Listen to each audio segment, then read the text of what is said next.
अष्टाध्यायी जगन्माता अमर गो क्या बोल रहे हैं कुछ समझ में नहीं आता हमको। येनाक्षर समाम्नायाम अधिगम्य महेश्वरात् कृष्णं व्याकरणं प्रोक्तं तस्मै पाणिनये नमः। वाक्यकारं वररुचिं भाष्यकारं पतञ्जलिं पाणिनिं सूत्रकारं च प्रणतोषु मुनित्रयम् अज्ञानतिमिरान्धस्य ज्ञानाञ्जनशलाकया चक्षुरुन्मीलितं येन तस्मै पाणिनये नमः।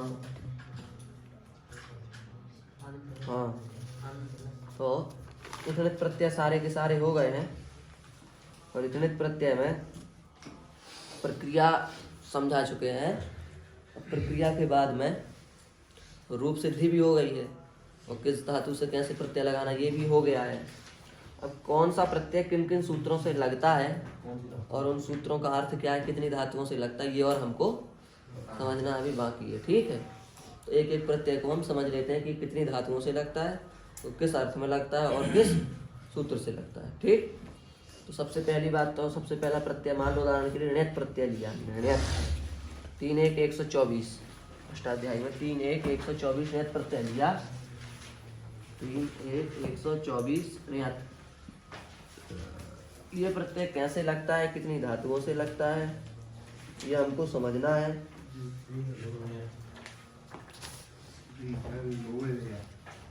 इसके लिए पहला सूत्र है ऋण्यत प्रत्यय के लिए रिहलोर ऋण्यत। अब बस प्रक्रिया तो अपनी हो चुकी है, अब केवल हमको सूत्रार्थ बताना है। बस सूत्र और उसका अर्थ और कितनी धातुओं से लगता है, ये बस दो प्रत्यय बचे, बस वो बाद में पढ़ाएंगे, अभी छोड़ दिए। रिहलोर ऋण्यत ऋकारांत धातु से, रिवर्णांत धातु से और हलंत धातु से, इन दो प्रकार की धातुओं से ऋण्यत प्रत्यय होता है। रिवर्णांत धातुओं से और हलंत धातुओं से ऋण्यत प्रत्यय होता है। और हलंत धातुओं से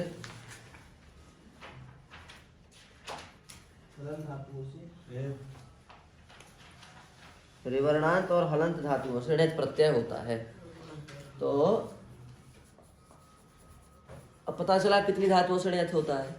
जिन धातुओं के अंत में री है उन धातुओं से भी ऋण्यत हो सकता है, और जो धातुएं हलंत हैं उन धातुओं से भी ऋण्यत हो सकता है। अब उदाहरण क्या देना, उदाहरण ऋण्यत प्रत्यय इतने दे चुके हैं, ऋण्यत प्रत्यय आपको पढ़ा दिया है। ठीक कि नहीं पढ़ाया, अभी नहीं पढ़ाया, अभी ऋण्यत और घय दो बचे हैं, है ना। तो एक उदाहरण दे लेते हैं इसका हम, जैसे वच, इससे लगाए हमने ऋण्यत, ऋण्यत का बचा या, इसको हो गई वृद्धि, वाच्य या, इसको हो गया कुत्व, वाक्य, वाक्यम। सूत्र क्या था? रिहलोर ऋण्यत रिवर्णांत और हलंत धातुओं से ऋण्यत प्रत्यय होता है। रिवर्णांत का उदाहरण लेना हो तो लिख लो क्री और ऋण्यत, वृद्धि कर दी, कार्यम। ऋण्यत का बचा या, री को वृद्धि हो गई आर, तो गया कार्य, मान लग गया कार्यम, वाक्यम कार्यम। तो रिवर्णांत धातुओं से और हलंत धातुओं से क्या प्रत्यय लगेगा, ऋण्यत। याद कर लो, ठीक, ध्यान में आया नहीं आया समझ में। जिन धातुओं के अंत में भी री हो उन धातुओं से, और जो धातुएं हलंत हो उन धातुओं से कौन सा प्रत्यय लगाना है, ऋण्यत। बस इतना याद कर लो, अभी प्रक्रिया हम बाद में बता देंगे। ठीक, अभी तो केवल इतना समझ लो कि ऋकारांत धातुओं से और हलंत धातुओं से क्या प्रत्यय होता है, ऋण्यत। ठीक हो गया। कार्य कैसे बनाए? वृद्धि हो गई बस, इतने तो ऋण्यत का तो अर्थ बचता है या क्या बचेगा? माँ कैसे की? ये सुअम हो जाता है नपुंसक लिंग में, ये सुबंत की प्रक्रिया है। हाँ, एक तो ये हो गया, ठीक है। उसके बाद दूसरा सूत्र ऋण्यत प्रत्यय लगाने वाला ओरावश्यके। ओरावश्यके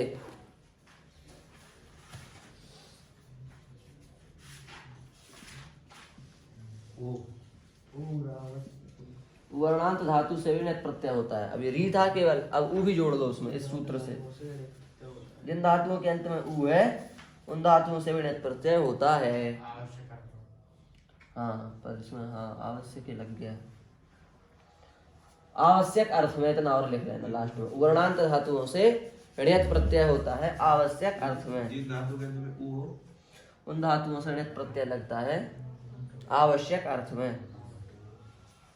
कौन सा प्रत्यय? ण्यत प्रत्यय होता है आवश्यक अर्थ में।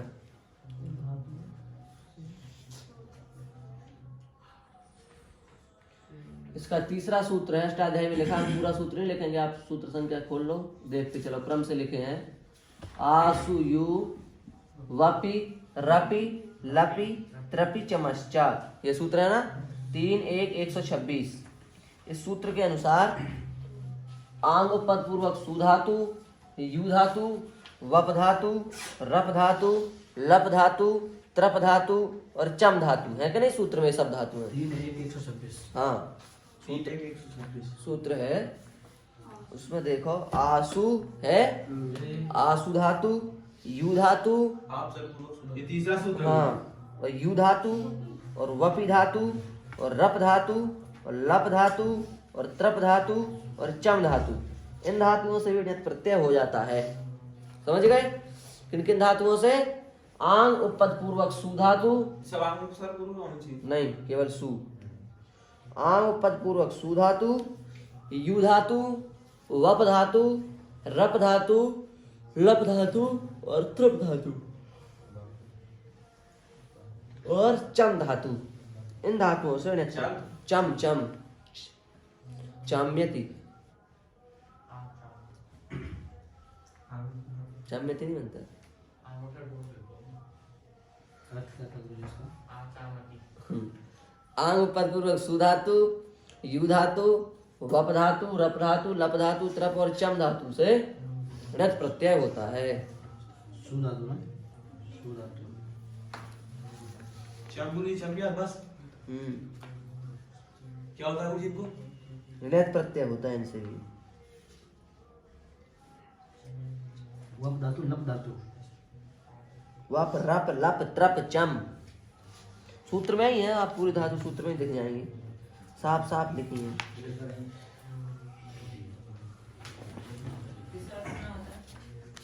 सामान्य अर्थ है, इसमें कोई विशेष अर्थ नहीं है, कर्ता अर्थ चल रहा है। चाहिए ण्यत है ना, तो ण्यत का जो सामान्य, ण्यत का सामान्य अर्थ क्या है? चाहिए है ना, बस तो वही है। तो देखो बात ऐसी है कि अब इनसे भी क्या लगा देंगे अपन लोग? ण्यत प्रत्यय। तो कुल मिला के कितने धातुओं से ण्यत लगा? जिन धातुओं के अंत में री है उनसे भी ण्यत लगेगा, जिन जो धातुएं हलंत है उन धातुओं से भी ण्यत लगेगा, जिन धातुओं के अंत में उ है उन धातुओं से भी ण्यत लगेगा, और आसु यु वप रप लप त्रप और चम, इन धातुओं से भी ण्यत प्रत्यय लगेगा, इनके अलावा किसी भी धातु से ण्यत प्रत्यय नहीं लगेगा। समझ गए इतना? अब इसके आगे जो सूत्र हैं 26 के बाद आप देखेंगे 27 नंबर का सूत्र आनायो नित्य, 28 नंबर का सूत्र प्रणायो सम्मतौ, 29 नंबर का सूत्र पायसान नाई निकाय धाई अमान अविर्निवास साम ध्यानेशु, फिर कृतौ कुंद पाई संचाइयो, फिर अग्नो परिचाइयो पचाय समूह, फिर चित्याग्नि चित्ते चा। समझ गए यहाँ तक?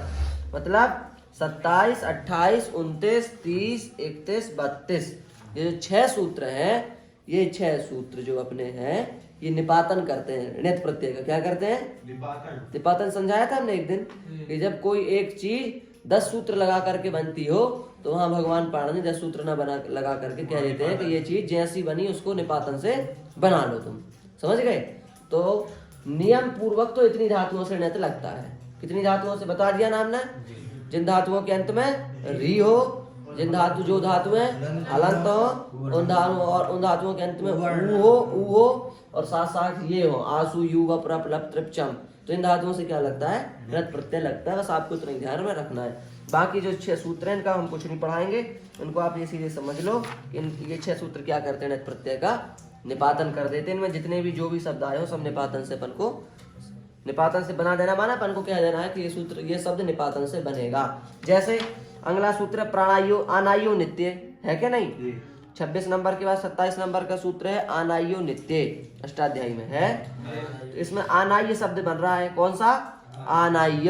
तो कोई पूछे आनाय कैसे बना, तो अपन कहेंगे भाई आनायो नित्य सूत्र से निपातन हो गया आनाय शब्द का। बस इसको कुछ बनाना नहीं है, बस कह देना है कि आनायो नित्य सूत्र से आनाय शब्द का क्या हो गया? निपातन हो गया। अगला सूत्र है प्राणायो सम्मतौ, प्राणाय शब्द बनाया अगला। तो कोई पूछे प्राणाय कैसे बना, तो प्राणायो सम्मतौ से प्राणाय शब्द का निपातन हो गया। समझ रहे हो बात को? तो ये जो आनायो नित्य से लेकर के नीचे 6 सूत्र चले हैं ये 6 सूत्र कोई विशेष कार्य नहीं करते, विशेष धातु नहीं बताते। णित प्रत्यय केवल इन 3 सूत्रों से मुख्यतया लगाया जाता है, रिहल और ण्यत, और आवश्यके और आसु यु वपि रपि लपि त्रपि चमश्चा। समझ गए?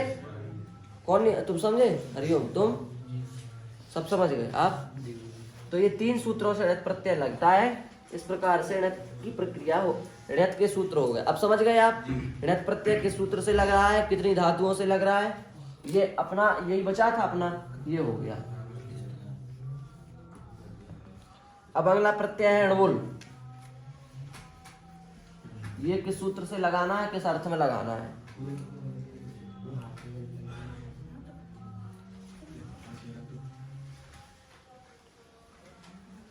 तीन 133 अणुवुल प्रत्यय है अपना।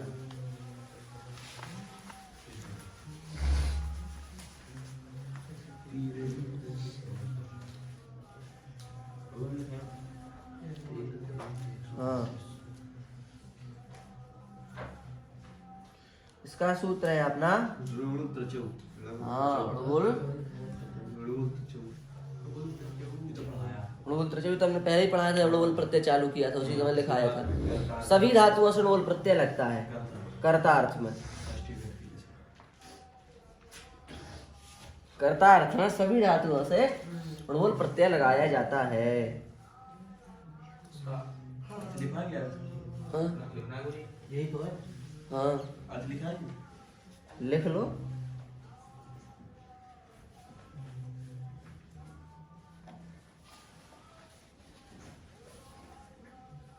अणुवुल प्रत्यय में कोई समस्या? अणुवुल प्रत्यय किस सूत्र से लगता है? तो अपन ने कह दिया अणुवुल त्रिचयु। किस अर्थ में लगता है? कर्ता अर्थ में। कितनी धातुओं से लगता है? सभी धातुओं से। पूरे धातु जितनी 1930 धातु हैं, सभी धातुओं से अणुवुल प्रत्यय लगता है। समझ गए? तो किस धातु से लगा? सभी धातुओं से। किस अर्थ में लगा? कर्ता अर्थ में। किस सूत्र से लगा? अणुवुल त्रिचयु सूत्र से। और किस प्रकार लग रहा है? वो प्रक्रिया में हमने बता दिया आपको, अणुवुल प्रत्यय बनाने की प्रक्रिया में समझा दिया।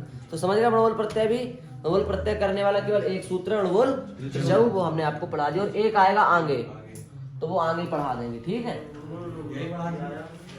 या यहीं पढ़ लो, वो भी आगे पढ़ना है तो यहीं पढ़ लो। दूसरा वाला अणुवुल भी ठीक, वो है अपना दूसरा वाला अणुवुल 3-3-10 में, अष्टाध्यायी 3-3-10।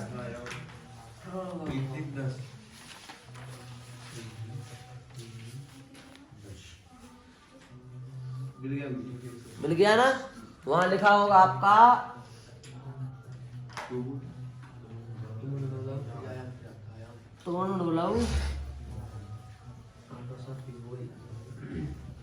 क्रियायाम क्रियार्थायाम। ये दूसरा सूत्र है, ये भी उस दिन बताया था हमने। धातु से तुमुन प्रत्यय, क्रियार्था क्रिया उपपद होने पर धातु से तुमुन और अणुवुल प्रत्यय होते हैं। जब एक क्रिया किसी दूसरे क्रिया के लिए की जा रही हो, तब धातु से क्या होते हैं? तुमुन और अणुवुल प्रत्यय किए जाते हैं। बताया था उस दिन। जैसे हमने कहा खाने के लिए जाता है, तो जा क्यों रहा है? खाने के लिए। तो एक क्रिया करने के लिए दूसरी क्रिया की जा रही है कि नहीं की जा रही है? क्रियार्था क्रिया उपपद में होने पर, उपपद में होने पर, तुम लिख रहे हो ऐसे लिखना आप। क्रियार्था क्रिया उपपद में होने पर धातु से, क्रिया उपपद में होने पर धातु से तुमुन और अणुवुल प्रत्यय होते हैं।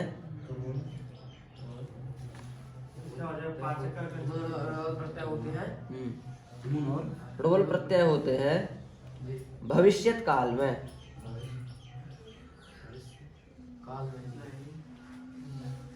तुम क्यों नहीं लिखते सत्यनारायण? लिख लिया? हाँ, ठीक, लिखते चलो। भविष्यत काल में क्रियार्था क्रिया उपपद में होने पर धातु से तुमुन और अणुवुल प्रत्यय होते हैं भविष्यत काल में। ठीक है? तो इस सूत्र के द्वारा भी अणुवुल प्रत्यय होता है और उस सूत्र के द्वारा भी अणुवुल प्रत्यय होता है। फिर दोनों में अंतर क्या है? क्रियार्था क्रिया है। तो एक तो हमने ये बताया था कि क्रियार्था क्रिया में लग रहा है, वो सीधे सीधे लग रहा है। दूसरा, उस सूत्र से जो अणुवुल होता है उसमें कौन सी विभक्ति होती है? षष्ठी। और इस सूत्र से जो अणुवुल प्रत्यय लगता है उससे क्या होती है? द्वितीय। बताया था, यही दोनों में अंतर है। तो ये डबल प्रत्यय अपना पूरा हो गया। इन दो सूत्रों से लगता है और इस प्रकार से लगता है। अब डबल प्रत्यय के बाद में अगला प्रत्यय अपना ऋणी 3 1 124। कल आपको कुछ याद नहीं करना है, कल आपको जो हम पढ़ा रहे हैं ये याद करना है, पर साथ साथ में ऋणित प्रत्ययों की सूत्र संख्या याद कर लेना है सबकी। जैसे हमने पूछा आपसे घिनौण, तो घिनौण प्रत्यय की आप संख्या बोलो तत्काल 3 2 200 141 इस तरीके से। ऋणी की जैसे हमने कहा 3 1 124 134। तो आपको सारी अष्टाध्यायी जिससे आंवले के जैसी हो जाए, हाथ पर आ जाए। 24 लिखा है। 134 3 1 134 ऐसी बात नहीं है, हम भी सुना देंगे, हमसे भी सुन लेना, तुम भी सुना देना। आपको याद नहीं हमको नहीं है अभी, ऐसी नहीं है हर प्रत्येक की, पर बहुत बहुत अंदाज है कि ये यहाँ होगा। नंदी ग्रही पचादिभ्यो। तो इसका सूत्र है नंदी ग्रही। कहाँ पे? सूत्र संख्या लिखी है बोर्ड पे। ये मुझे किसके प्रत्यय? ऋणी प्रत्यय। हाँ ये ऋणी प्रत्यय पढ़ा रहे हैं सूत्र आपको, ऋणी प्रत्यय वाला। नंदी ग्रही पचादिभ्यो, आप सूत्र अष्टाध्याय से देख लो, हम केवल सूत्र संख्या लिख दिया करेंगे जिससे हमारी मेहनत डबल नहीं होगी। हम सूत्र संख्या भी लिखते हैं फिर सूत्र भी लिख देते हैं, बोलते भी है। बोलते भी हैं। अष्टाध्याय में देख लो सूत्र संख्या से, और थोड़ा सा सूत्र लिख लिया करो केवल इस सारे के लिए। नंदी लिख लिया और सूत्र संख्या लिख ली तो खुद देख लेना बाद में पूरा सूत्र। तो देखो ये जो सूत्र है ये 3 प्रत्यय करता है।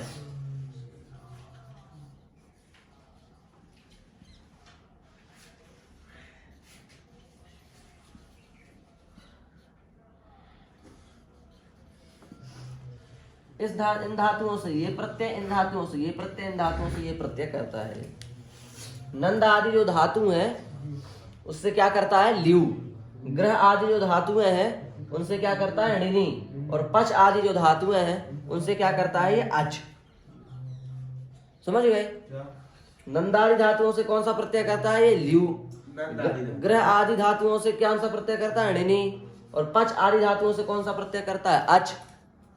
तो आप कहेंगे कि नंद आदि मतलब क्या है? नंद आदि कहने का आप सीधे कहो कि नंद से लियो होता है, ग्रह धातु से नहीं होता, पच धातु से अच होता है।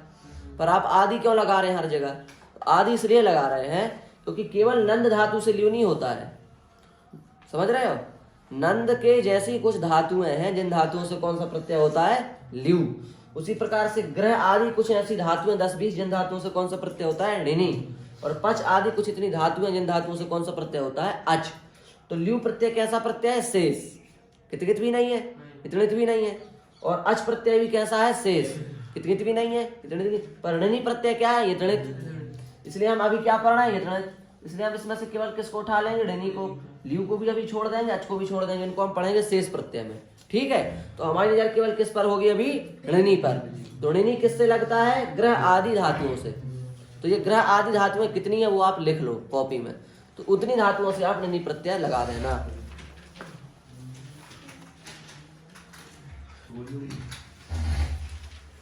हाँ बोल दें।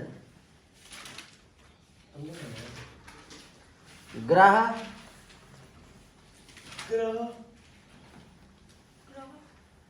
उत्साह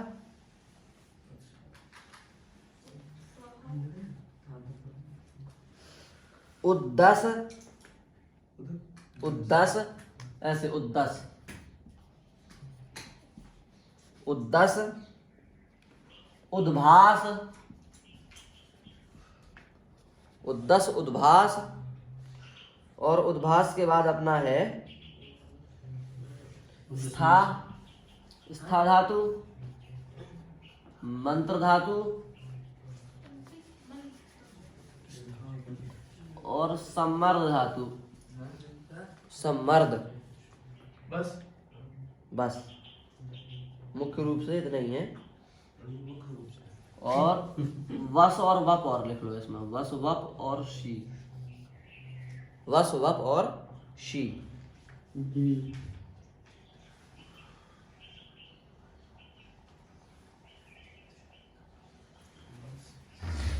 ग्रह आदि धातु। बस वप ना।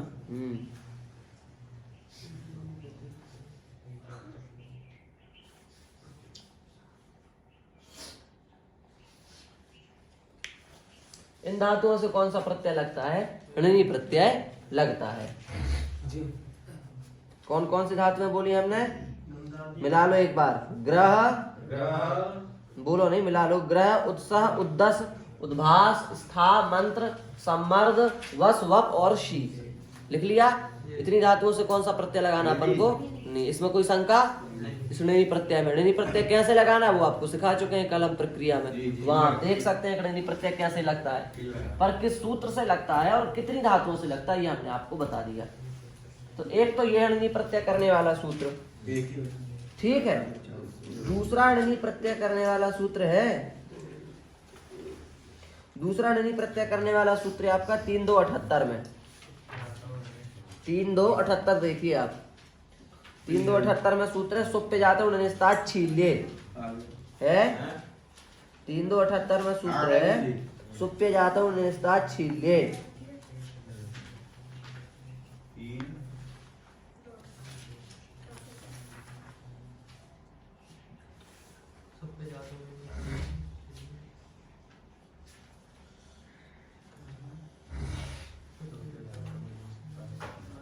तीन दो 78 है ना।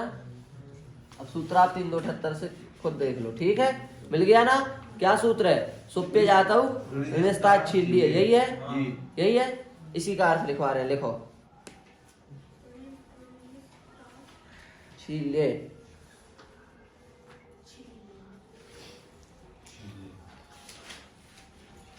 जाति भिन्न सुबंत उपपद में होने पर,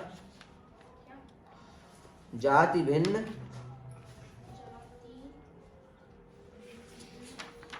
सुबंत उपपद में होने पर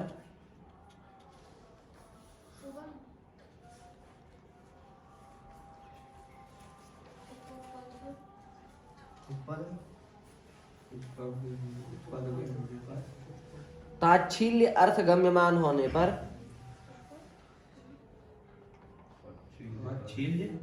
अर्थ गम्यमान होने पर धातु से ऋणी प्रत्यय होता है। ताच्छील्य अर्थ गम्यमान होने पर धातु से ऋणी प्रत्यय होता है।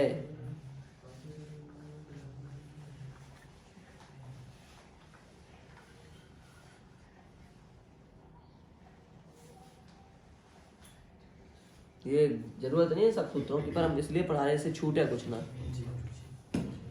नहीं तो ऋणी प्रत्यय तो जैसे लगाना वैसे ही लगना है हर जगह, पर केवल सूत्र और अर्थ का अंतर है। अब ऊपर वाले सूत्र से ऋणी हुआ ना, इससे भी हो रहा है, पर दोनों में अंतर है। वो केवल उतनी धातुओं से करता है, लिमिटेड धातुओं उसकी, पर ये सब धातुओं से कर देगा ऋणी प्रत्यय। समझ रहे हो? पर क्या होना चाहिए इसमें? जाति भिन्न होना चाहिए। 3 शर्तें हैं सूत्र की। सबसे पहला तो जाति भिन्न होना चाहिए, बता रहे हैं। दूसरा इसका है सुबंत उपपद में होना चाहिए।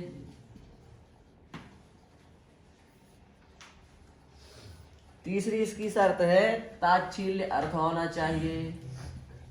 ये 3 बातें जब मिलेंगी तब इस सूत्र से ऋणी प्रत्यय होगा। बोलता कौन है? धीरे धीरे। तो बिल्कुल जाति भिन्न हो, अच्छा, एक सुबंत उपपद में हो, तीसरा ताच्छील्य अर्थ गम्यमान हो जी, तो फिर क्या होता है? ऋणी प्रत्यय होता है। जाति माने क्या होता है? जाति के कई अर्थ हैं अलग अलग। ज्यादातर जातिं च सामान्यम व्यक्तिस्तु पृथगात्मता है कि नहीं? पर यहाँ पर जाति शब्द का सीधा सीधा अर्थ है कि जो एक विशेष जाति होती है, जैसे ब्राह्मण जाति, क्षत्रिय जाति, वैश्य जाति, शूद्र जाति, ऐसे किसी जाति का नाम नहीं होना चाहिए। जाति से भिन्न होना चाहिए और सुबंत उपपद में होना चाहिए। कुछ ना कुछ पहले होना चाहिए धातु से, सीधे नहीं जुड़ेगा धातु से। हमने बताया था ना, कुछ कृदंत में ऐसे प्रत्यय होते हैं जो धातु से सीधे जुड़ते हैं, कुछ ऐसे होते हैं जो धातु से पहले कुछ लगाओगे तब जुड़ेंगे। तो ये कहता है कि धातु से पहले कुछ लगाना पड़ेगा आपको। दूसरी शर्त इसकी ये है, समझ गए यहाँ? तीसरी शर्त इसकी ये है कि ताच्छील्य अर्थ होना चाहिए। ताच्छील्य बताया था उस दिन, स्वभाव, स्वभाव होना चाहिए। ये 3 बातें यदि मिल रही हैं तो धातु से हम ऋणी प्रत्यय लगा सकते हैं। जैसे उष्ण भोज ऋणी, यहां लग जाएगा। उष्ण भोजी बनेगा, बनेगा ना ऋणी प्रत्यय। तो कल पढ़ा दिया कैसे बनता है, इसको गुण हो जाएगा। इसको वैसा हो जाएगा, जोड़ देंगे, ना का लोप, बड़े वाले को दीर्घ और इसमें उष्ण मिला देंगे तो क्या बन जाएगा? उष्णभोजी। उष्णभोजी शब्द का अर्थ क्या होगा? गरम खाने का स्वभाव है जिसका, उसको कहा जाएगा उष्णभोजी। इसमें सुबंत पद कहाँ पर है? उष्ण। ये गुरु जी, जाति भी का क्या अर्थ है? जाति भिन्न माने ना ब्राह्मण क्षत्रिय वैश्य शूद्र ऐसे कोई जाति का नाम नहीं होना चाहिए। धातु है भुज। हाँ, और प्रत्यय नहीं। तो यहाँ पर जाति भिन्न है, ब्राह्मण क्षत्रिय वैश्य शूद्र किसी का नाम है नहीं है। सुबंत उपपद में है कि नहीं? उष्ण उपपद में भुज धातु से पहले उष्ण हमने लगा रखा है ना कुछ, और ताच्छिल्य अर्थ गम्यमान हो रहा है। क्यों? क्योंकि गर्म खाने का स्वभाव जिसका, ताच्छिल्य अर्थ नहीं गम्यमान हो रहा है, आ रहा है, तो इसलिए भुज धातु से हमने लगा दिया। नहीं वो बन गया उष्णभोजी। आप यहाँ पर उष्ण को हट कर शीत लिख सकते हैं। शीत माने ठंडे खाने का स्वभाव है जिसका। आप शीत को हटाकर नॉर्मल भी लिख सकते हैं, फिर सामान्य। गुरु जी, ये अपने आप लिखना पड़ेगा फिर। नॉर्मल भोजी नहीं, सामान्य भोजी। गुरु जी, सामान्य, न गर्म न ठंडा, मध्यम खाने का। गुरु जी, ये अपने आप लगाना पड़ेगा पहले। उपपद में हाँ, जैसी आपकी इच्छा। आप यहाँ पर वो भी लगा सकते हैं, उसको क्या कहते हैं?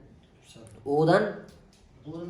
एक कोई बता ओदन भोजी, चावल खाने का स्वभाव है जिसका। पायस भोजी, खीर खाने का स्वभाव है जिसका। रोटिका भोजी, रोटी खाने का स्वभाव है जिसका, है क्या नहीं? लेह भोजी, अवलेह भोजी, अचार खाने का स्वभाव है जिसका। घृत भोजी, दुग्ध भोजी। क्या कितने लगा लो, स्वभाव बस हो जाना चाहिए, है क्या नहीं? शस्कुलिका भोजी, पूरी खाने का स्वभाव है जिसका। चावल खाने वाला तो बोला विनाश। समझ रहे हो? ये बात, इस सूत्र को समझ गए? इससे अगला सूत्र है 78 नंबर से 79 नंबर सूत्र, कर्तरी उपमाने। देखो इसी से अगला है, इसका अर्थ लिखवा रहे हैं हम। ये भी इसी का है, प्रत्यय का। ये भी नहीं प्रत्यय वाला ही है। 3 2 79।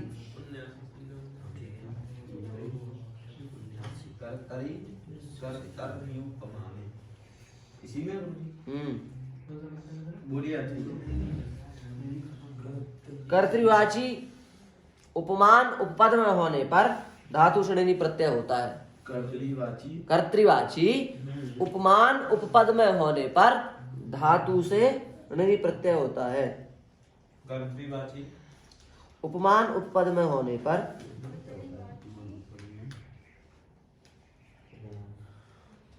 उत्पन्न होने पर, उपमान उत्पन्न होने पर धातु षण्णी प्रत्यय होता है। उपमा उपमान उपमेय।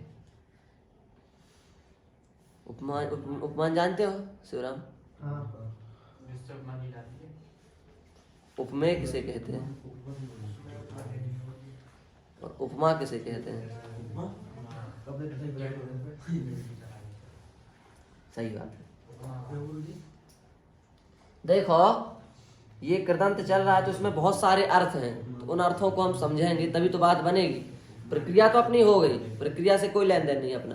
अब धातु से नहीं प्रत्यय होता, अब केवल अर्थ बचेंगे। किस अर्थ में कौन सा प्रत्यय हो सकता है, कितने अर्थों में? जैसे हमने ऋणी प्रत्यय पढ़ा भी, तो इस अर्थ में ताच्छिल्य अर्थ में भी हो सकता है।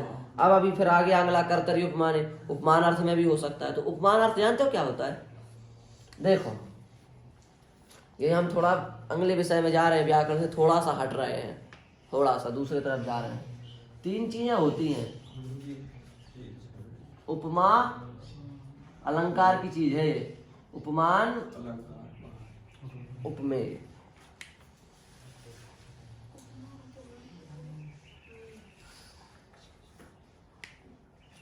कौन होगा इसमें? जैसे आपने कहा उदाहरण साथ में, चंद्रमुखी कन्या,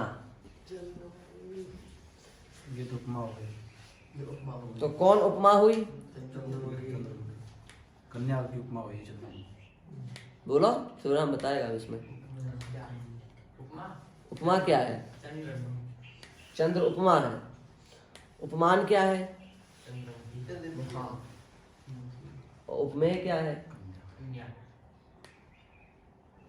भाई चंदे के जैसे मुख वाली कन्या, क्या अर्थ है ना? तो किसको उपमान, कौन है चंदे के जैसे मुख वाली? कन्या। तो वो क्या होगा? वो कौन, वो क्या हुई? उपमेय। और क्या उपमान है उसका? चंद्रमुखी। और उपमा किससे दी जा रही है? चंदा से। समझ रहे हैं? एक और उदाहरण देते हैं हम। सिंह इव बालका, शेर के जैसा बालक। समझ रहे हो? शेर के जैसा बालक माना ऐसा नहीं है कि शेर की पूंछ होती तो उस बालक की भी है। धर्म लेना है। शेर के जैसा छनक है, शेर के जैसी चुस्ती है, फुर्ती है, शेर के जैसा उसमें पावर है, शक्ति है, तो वो है। नहीं तो तुम सोचो कि शेर की पूंछ होती है तो बालक की तो पूंछ है नहीं, पर शेर के जैसा बालक क्यों कह रहे भाई उसको? ये खतरा हो जाता है ना कई बार। तो बाल का है तो किसकी उपमा दी जा रही है इसको? शेर की। तो शेर हुआ क्या? उपमा, और बालक क्या हुआ? उपमेय। समझ गए? उपमान को भी हटा दो, सीधा उपमा उपमेय समझ लो। उपमा हुआ सिंह और उपमेय हुआ अपना बालक। तो इस प्रकार से अपन किसी में भी उपमान, उपमा और उपमेय को समझ सकते हैं। तो ऐसा उपमा यदि समझ में आ रहा है अर्थ धातु में, उपपद में, तो फिर धातु से नहीं प्रत्यय लगा सकते हैं अपन। ये जो उपमा अर्थ है ना, ये यदि अपन को उपपद में मिल जाए, शुरू में मिल जाए, तो धातु से उपमा, तो धातु से नहीं प्रत्यय लगा सकते हैं। जैसे अब ये उदाहरण देते हैं आपको तो समझ जाओगे। उष्ट इव क्रोशति इति उष्ट्रक्रोशी। ऊंट के जैसा जो आवाज निकालता हो, बोलता हो, उसको कहा जाएगा उष्ट्रक्रोशी। ऊंट के जैसा, चंदे के जैसे, शेर के जैसा। आ रहा है अर्थ ऐसे इसमें भी, ऊंट के जैसा। तो उपमा अर्थ आ रहा है ना इसमें भी, उपपद में। धातु ये रही, उपपद ये रहा। उपपद उपमा जैसा अर्थ है उपपद का, तो इस धातु से प्रत्यय लगा दिया हमने, उष्ट्रक्रोशी। बात आई समझ में? उपमा अर्थ यदि उपपद में है तो धातु से ऋणी प्रत्यय लग जाएगा। जैसे यहाँ पर धातु ये रही, ऋणी प्रत्यय ये रहा, और उपमा अर्थ क्या है अपना यहाँ पर? उष्ट्र के जैसा। ये उपपद में है, इसलिए उपपद में ये होने से धातु से ऋणी प्रत्यय लग गया।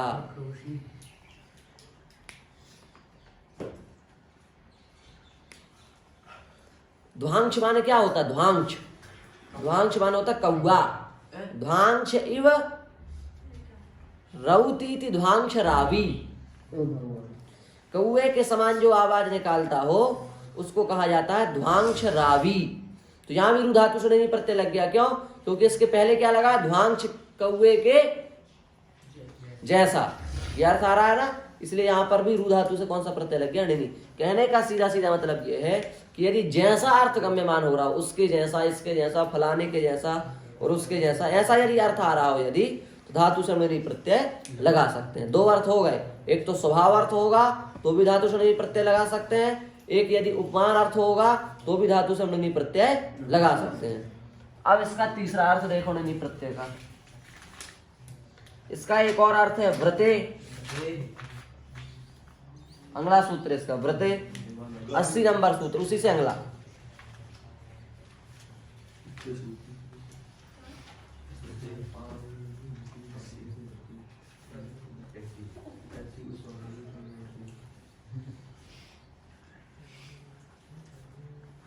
व्रत गम्यमान होने पर धातु षणी प्रत्यय होता है। व्रत गम्यमान होने पर और सुबंत उपपद में होने पर, सब सुबंत उपपद में लगा रहे हैं। व्रत गम्यमान होने पर और सुबंत उपपद में होने पर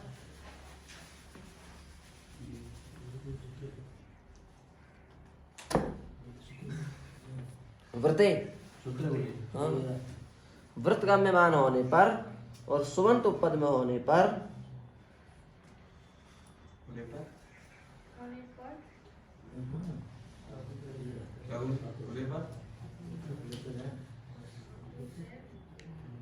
व्रतार्थ गम्यमान होने पर, सुबंत उपपद में होने पर धातु से ऋणी प्रत्यय होता है।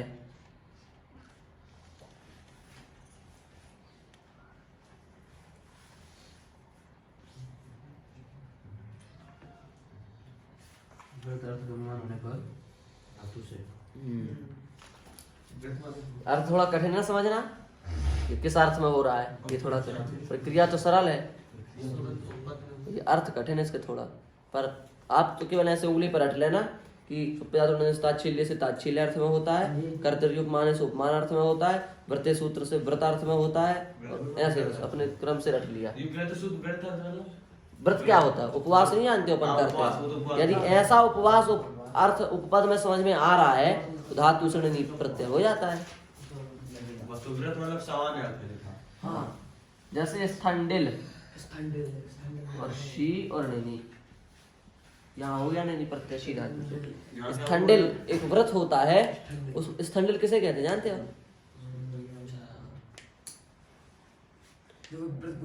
व्रत होते हैं कुछ यज्ञानुष्ठान के, तो उस व्रत का नियम होता है कि भाई स्थंडिल पर सोया जाएगा, और किसी चीज पर गद्दा बिस्तर पलंग और बढ़िया बेडों पर नहीं सोना है।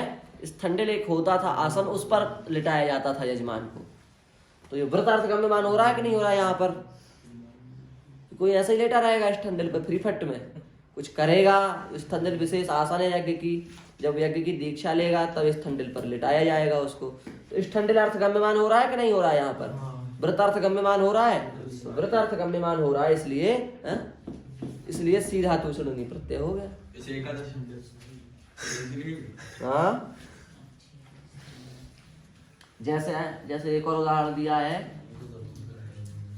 अश्राद्ध भोजी, श्राद्ध ना खाने वाला, अर्थात श्राद्ध ना खाने का व्रत ले लिया है जिसने ऐसा।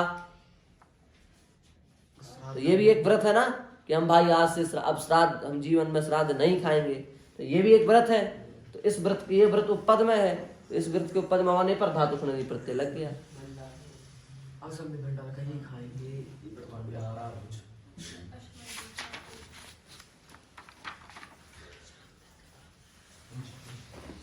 ये तीसरा सूत्र हो गया।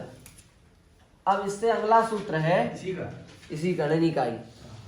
किसी किसी प्रत्यय के बहुत सूत्र हैं और किसी प्रत्यय का एक ही सूत्र है। गाय प्रत्यय का देखे थे कल कितने सूत्र थे, वो पढ़ोगे तो समझ में आ जाएगा कितने लंबे हैं। बहुल माभीक्षणे,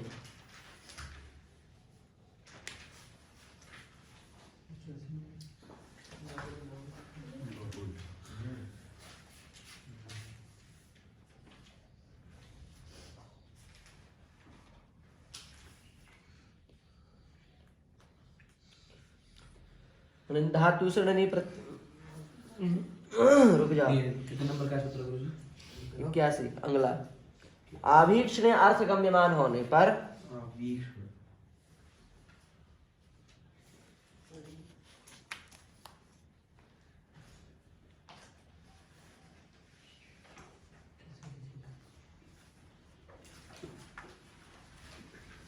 चलो अच्छा है।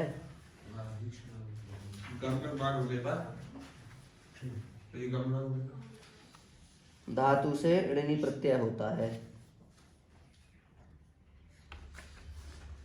बस निपट ही गया है। लगाना तो चाहिए पर सूत्र नहीं कह रहा है, अर्थ में नहीं है सूत्र के। सब लिखवा दीजिएगा नहीं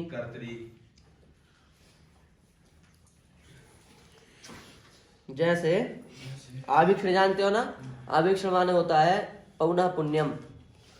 पौना पुण्यम माने बार बार कोई कार्य किया जा रहा हो, बार बार खाना, बार बार पीना, बार बार सोना, बार बार लेटना, बार बार उठना, ऐसे बार बार यदि गम्यमान हो रही है क्रिया तो फिर धातु से णी प्रत्यय होता है। और बहुलता से, बहुलता समझते हो?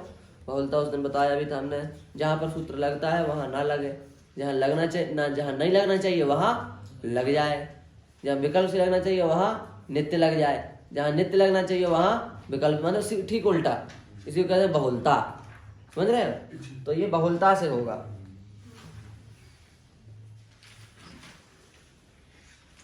जैसे कषाय,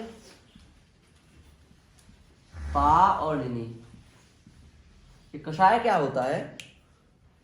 इसके अर्थ कठिन है समझना। अब ये कषाय नहीं जानते क्या होता है कषाय, हम सब ध्यान में नहीं आ रहा है कषाय माने क्या होता है। कषाय माना तो वैसे कड़वा होता है, कड़वा खाने वाले होते हैं कौन? कषाय पाई, कषाय पाई ना, गांधारा लिखा है, गांधार के जो लोग हैं, गांधार देश के, वो कषाय पीने वाले होते हैं, कड़वा पीते हैं, कड़वी चीज ज्यादा खाते पीते हैं वो। क्षारीय वही कड़वा छाली हुआ कसाई कसाई कसाई होता है क्या कुछ? हाँ? कसाई हो कसाई। मनोविकार। चलो यार क्यों लड़ते हो, हम बदल देते हैं ना। क्षीर पावनी, दूध, दूध बार बार दूध जो पीता है, इस अर्थ में पाराधुषण प्रत्यय यहाँ पर लग गया। ठीक है, क्या कहा था हमने, आभीक्षण कहा था, आभीक्षण अर्थ गम्यमान होने पर। हाँ, लग गया था। बार बार दूध पीता है, इस अर्थ में पाराधुषण प्रत्यय लग गया। क्षीर खाता क्या कभी तो? हाँ? क्षीर खाता है? क्षीर, क्षीर आ पूरा है। क्षीर क्या बन, अच्छा हाँ चलो ठीक है, परीक्षा भी तो हो जाए। हाँ बताओ क्या बनेगा पाराधुषण प्रत्यय करके? कृष्णदास, कृष्णदास हाँ बोलो, पाराधुषण प्रत्यय करके क्या बनेगा?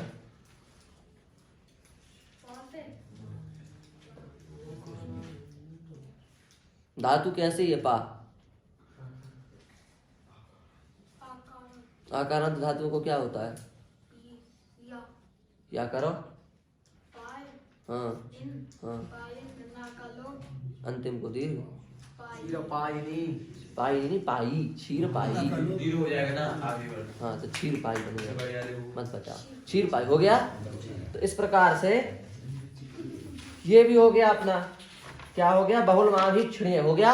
अब इसका अंतिम सूत्र है मना। इसके बाद मना अंतिम नहीं है, मना के दो सूत्र छोड़ के फिर नहीं लग जाएगा आगे से। मन सुबंत पद में होने पर मन धातु से भी ऋणी प्रत्यय होता है। उपपद में होने पर, क्या बोली, क्या है सूत्र? सुबंत उपपद में होने पर, सूत्र मना। हाँ शुभ होने पर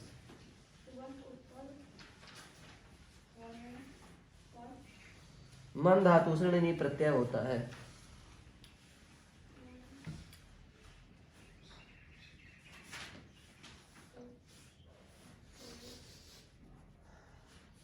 जैसे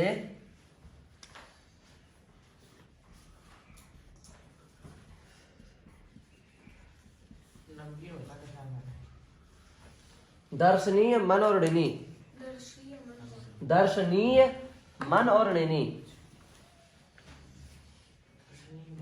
दर्शनीय आने समझते हो, देखने लायक, देखने योग्य।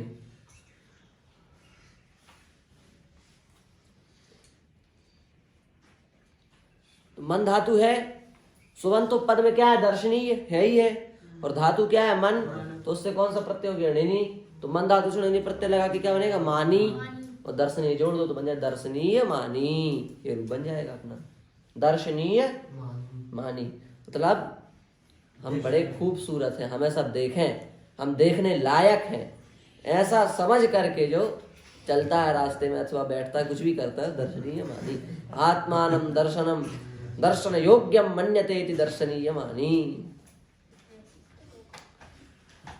है ना। वो दूसरा है, लेकिन आत्माने खश्या से बनेगा, सही बात है। आगे आ रहा है, इसमें अगला ही है, मना सूत्र से अगला ही है वो। पर दर्शनीय मानी का अर्थ सामान्य रूप से इतना तो हो ही जाएगा कि देखने लायक मानना, ठीक है। आत्मानम तो आत्माने खच्चा से बन जाएगा। अब सूत्र है करणे यजहा, पर ध्यान दो, ये प्रसंग टूट चुका है ऋणी का। 82 में समाप्त, 83 से खस लग गया है, 83 84 चलेगा खस, और 85 से फिर आ गया ऋणी, तो 3 2 85 करणे यजहा। हाँ पर उसको पढ़ाने नहीं, दोनों में लगता है। करणे यजहा,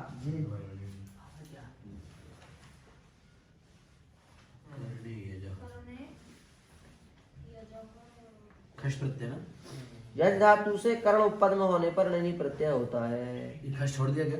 हाँ, धातु से कर्ण उपपद में होने पर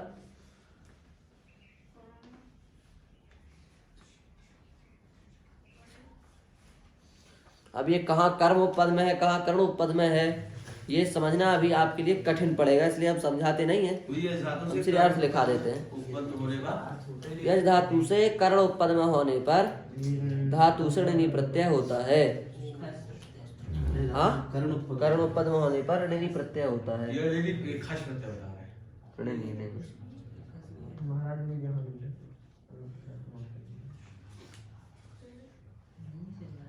और क्या? इसका उदाहरण अग्निष्टोम याजी। अग्निष्टोम याजी।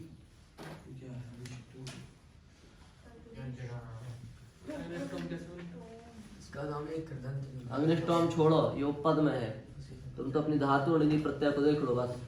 देख रही है दोनों? या जो लेनी। बस ये जो ऋणी देखो, इसी में फायदा है। अग्निष्टोम को मत देखो, नहीं तो अभी यज्ञ होने लगे यहीं। अग्निष्टोम, अग्निष्टोम एक यज्ञ होता है, वैदिक यज्ञ है। उस यज्ञ के द्वारा जो हवन करता है उसको कहा जाता है अग्निष्टोम याजी। अग्निष्टोम यज्ञ के द्वारा हवन करने वाला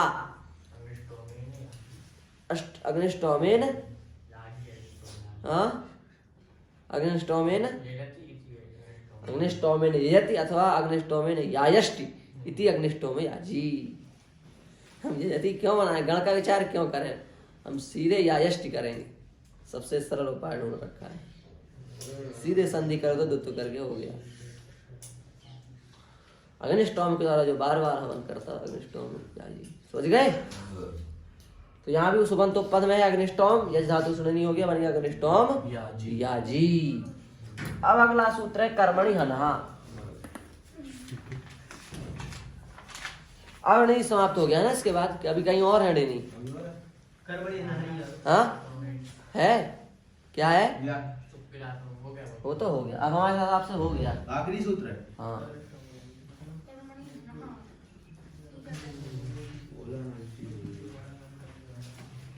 कर्म पद में होने पर हन धातु से ऋणी प्रत्यय होता है। है? कहाँ पर है?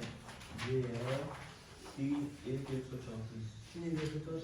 वो तो पढ़ा दिया। हाँ। होने पर उत्पन्न में होने पर धातु से ऋणी प्रत्यय होता है। ये कहाँ है?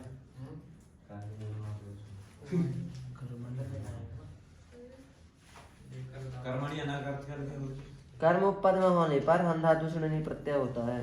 प्रश्न है प्रतिष्ठा। हाँ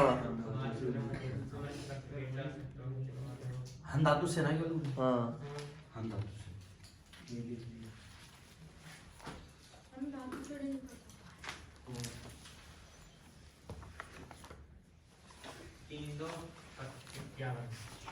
अच्छा, 51 में है ये। अरे वाह, कितना बढ़िया, क्या बता दी, ध्यान आ गया तो छूटे ही जाता है।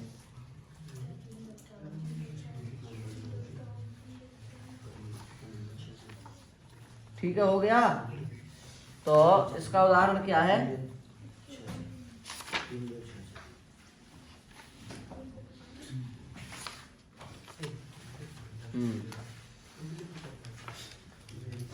पितृव्य, हन और ऋणी। पितृव्य माने होता है चाचा। ये तो ग्रंथ का पढ़ने का फायदा, बहुत शब्दों के अर्थ पता चल जाते हैं इसमें। संस्कृत में आता है चाचा का। हाँ, पितृव्य। पितृव्य। कितना ना सुन लो। पितृव्यम हंती पितृव्य घाती, अपने चाचा को मारने वाला। पितृव्य घाती, पितृव्य हानि बनेगा। घाती, घाती पढ़ाया नहीं है सूत्र, धातु को पढ़ाया था। मातुल माने होता है क्या? मामा। मातुल घाती, मामा को मारने वाला। मातुल घाती श्री कृष्णा, अपने मामा को मारने वाले भगवान कृष्ण कंस जी को मार डाला। राक्षस घाती, मातुल घाती, पितृघाती, पितृव्य घाती, कुछ भी लगा। मातुल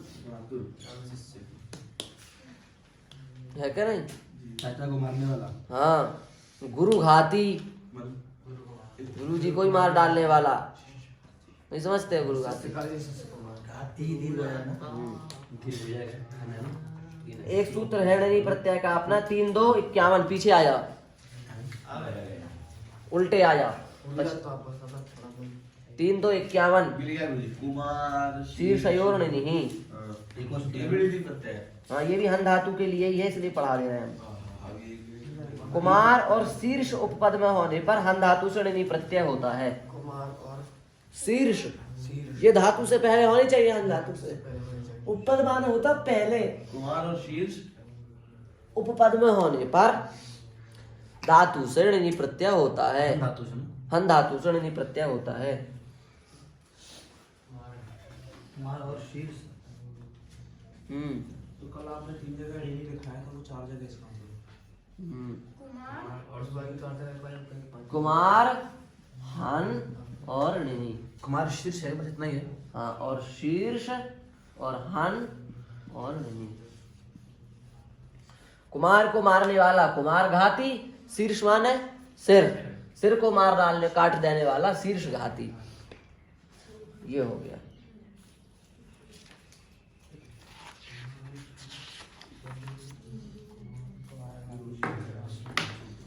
भाई ये बताओ कितने अर्थों में ऋणी प्रत्यय लगा आप कुल मिलाकर के? एक तो ग्रह आदि अर्थों में ऋणी प्रत्यय लगे, ग्रह आदि धातुओं से सीधा सीधा।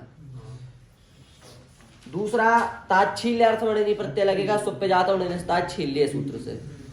तीसरा उपमान अर्थ में कर्तव्य उपमाने सूत्र से ऋणी प्रत्यय लगेगा। चौथा व्रत अर्थ में व्रते सूत्र से ऋणी प्रत्यय लगेगा।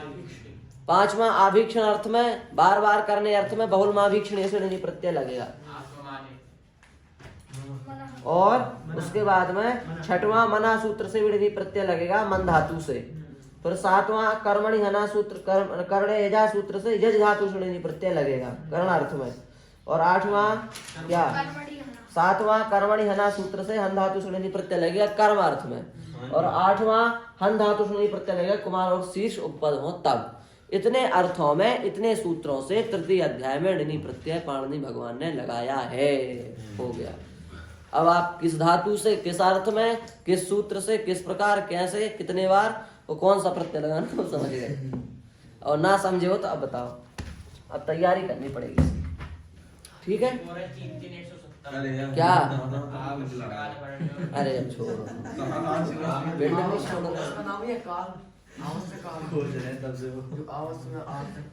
तुम वहां से अष्टाध्यायी में पीछे लिखे होंगे शायद, वहां से देख रहे हो तुम, है ना? अच्छा भाई, ध्यान है।